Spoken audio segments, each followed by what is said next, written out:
यह छवि एक तालिका के रूप में प्रस्तुत की गई है जो active and passive voice with Hindi English Hindi और अंग्रेजी में सक्रिय और निष्क्रिय वाक्य के विषय पर केंद्रित है। यह तालिका विभिन्न काल टेंसेस के आधार पर सक्रिय एक्टिव वॉइस और निष्क्रिय पैसिव वॉइस वाक्यों के उदाहरण प्रदान करती है, जिसमें दोनों भाषाओं अंग्रेजी और हिंदी में वाक्य दिए गए हैं। तालिका को व्यवस्थित रूप से बनाया गया है, जिसमें प्रत्येक पंक्ति एक विशिष्ट काल को दर्शाती है और प्रत्येक काल के लिए सक्रिय और निष्क्रिय वाक्य दोनों शामिल हैं। यह शिक्षण और भाषा सीखने के लिए एक उपयोगी संसाधन है, खासकर उन लोगों के लिए जो अंग्रेजी और हिंदी दोनों भाषाओं में वाक्य संरचना को समझना चाहते हैं। तालिका का संरचना और शीर्षक। तालिका का शीर्षक active and passive voice with Hindi English है, जो स्पष्ट रूप से दर्शाता है कि यह दोनों भाषाओं में सक्रिय और निष्क्रिय वाक्यों के बीच अंतर को समझाने के लिए डिजाइन की गई है। शीर्षक के नीचे 3 कॉलम हैं। एक टेंस काल, यह कॉलम विभिन्न कालों जैसे प्रेजेंट सिंपल, पास्ट सिंपल आदि को सूचीबद्ध करता है, साथ ही उनके हिंदी नाम भी दिए गए हैं।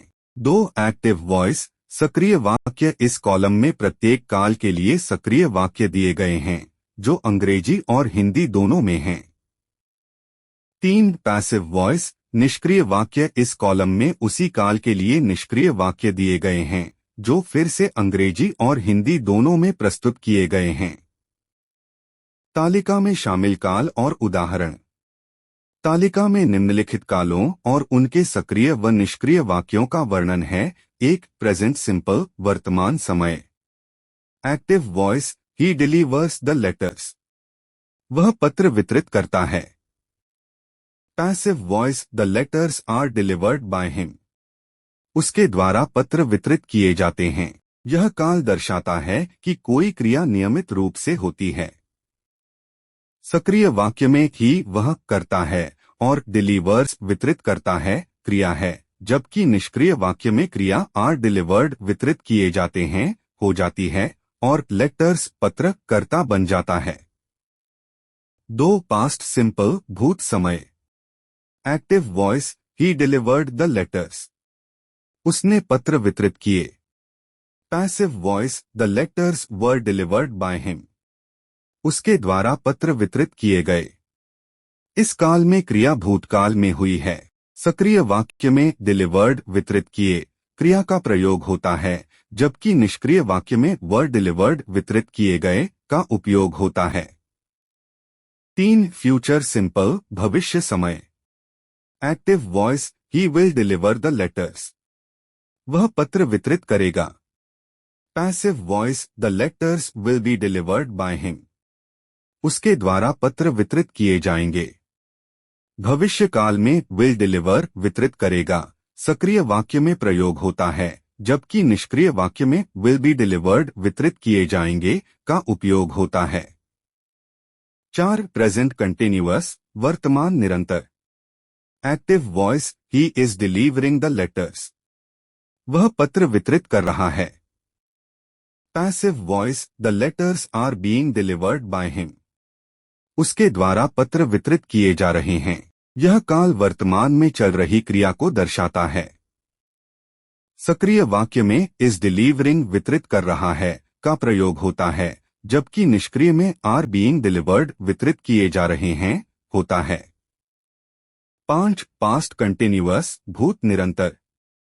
Active voice he was delivering the letters, वह पत्र वितरित कर रहा था। Passive voice the letters were being delivered by him, उसके द्वारा पत्र वितरित किए जा रहे थे। भूतकाल में चल रही क्रिया के लिए वॉज डिलीवरिंग वितरित कर रहा था, सक्रिय में और वर बीइंग डिलीवर्ड वितरित किए जा रहे थे निष्क्रिय में प्रयोग होता है। 6 प्रेजेंट परफेक्ट वर्तमान पूर्ण। Active voice he has delivered the letters, उसने पत्र वितरित कर दिए हैं। Passive voice the letters have been delivered by him, उसके द्वारा पत्र वितरित कर दिए गए हैं। इस काल में क्रिया पूरी हो चुकी है और हैज डिलीवर्ड वितरित कर दिए हैं सक्रिय में और हैव बीन डिलीवर्ड वितरित कर दिए गए हैं निष्क्रिय में होता है। 7. पास्ट परफेक्ट भूतपूर्ण। Active voice he had delivered the letters.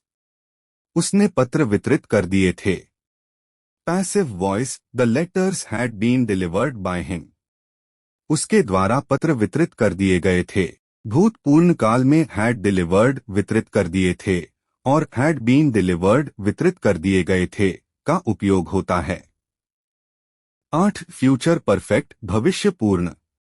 Active voice he shall have delivered the letters. उसने पत्र वितरित कर दिए होंगे। Passive voice the letters shall have been delivered by him. उसके द्वारा पत्र वितरित कर दिए गए होंगे। भविष्य में पूरी होने वाली क्रिया के लिए शैल हैव डिलीवर्ड और शैल हैव बीन डिलीवर्ड का प्रयोग होता है। 9. गोइंग टू होने जा रहा है। Active voice he is going to deliver the letters. वह पत्र वितरित करने जा रहा है। Passive voice the letters are going to be delivered by him. उसके द्वारा पत्र वितरित किए जाने वाले हैं। यह काल भविष्य में होने वाली क्रिया को दर्शाता है जिसमें इज गोइंग टू डिलीवर और are going to be delivered का उपयोग होता है। 10. इन्फिनेटिव क्रिया के साधारण रूप। Active voice he has to deliver the letters. उसको पत्र वितरित करने हैं। Passive voice the letters have to be delivered by him. उसके द्वारा पत्र वितरित किए जाने हैं। इन्फिनेटिव में हैज टू डिलीवर और हैव टू बी डिलीवर्ड का प्रयोग होता है। 11. मॉडल्स क्रिया विशेषण। Active voice he must deliver the letters. उसको पत्र वितरित करने चाहिए। Passive voice the letters must B delivered by him. उसके द्वारा पत्र वितरित किए जाने चाहिए। मॉडल्स में मस्ट डिलीवर और मस्ट बी डिलीवर्ड का उपयोग होता है। तालिका की उपयोगिता। यह तालिका भाषा शिक्षकों और छात्रों के लिए एक उत्कृष्ट संसाधन है क्योंकि यह न केवल अंग्रेजी और हिंदी में वाक्य संरचना को समझने में मदद करती है बल्कि सक्रिय और निष्क्रिय वाक्यों के बीच अंतर को भी स्पष्ट करती है। प्रत्येक उदाहरण में कर्ता, सब्जेक्ट और क्रिया वर्ब की भूमिका को बदलने की प्रक्रिया को दर्शाया गया है जो व्याकरण की गहरी समझ विकसित करने में सहायक है। डिजाइन और प्रस्तुति। तालिका रंगीन पंक्तियों में विभाजित है जिसमें प्रत्येक काल के लिए अलग अलग रंग का उपयोग किया गया है जो इसे दृश्य रूप से आकर्षक बनाता है। टेक्स्ट स्पष्ट और पढ़ने में आसान है और हिंदी और अंग्रेजी दोनों लिपियों का संयोजन इसे द्विभाषी शिक्षण के लिए उपयुक्त बनाता है।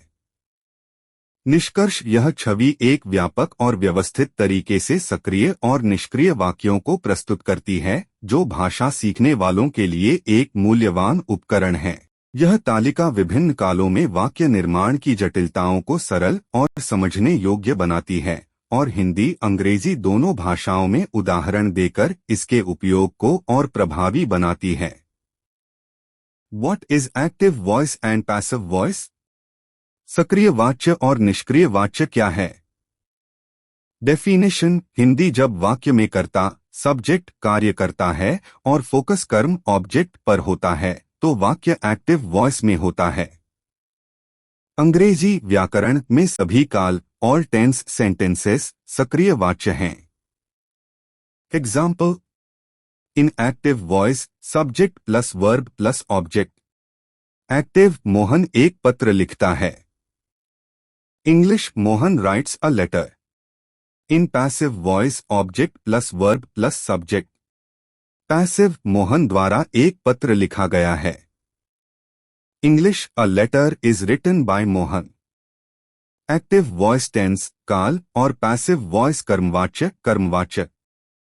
पाठ 6 understanding active and passive voice in official literature. आधिकारिक साहित्य में सक्रिय और कर्मवाच्य को समझना। Objective. Learn to convert active voice to passive voice with rules and examples. उद्देश्य नियमों और उदाहरणों के साथ सक्रिय वाच्य को कर्मवाच्य में बदलना सीखें। A sentence structure where the object, receiver of action, becomes the subject and the focus is on the action or result rather than the doer. एक वाक्य संरचना जिसमें कर्म क्रिया का प्राप्तकर्ता कर्ता बन जाता है और कर्ता के बजाय क्रिया या परिणाम पर ध्यान केंद्रित होता है। Example: active, Mohan writes a letter. Passive, a letter is written by Mohan. उदाहरण: क्रियावाचक मोहन एक पत्र लिखता है। कर्मवाच्य मोहन द्वारा एक पत्र लिखा जाता है। Why study passive voice? कर्मवाच्य का अध्ययन क्यों करें? Essential for formal writing, official documents, and varied communication styles. औपचारिक लेखन, आधिकारिक दस्तावेजों और विभिन्न संचार शैलियों के लिए आवश्यक।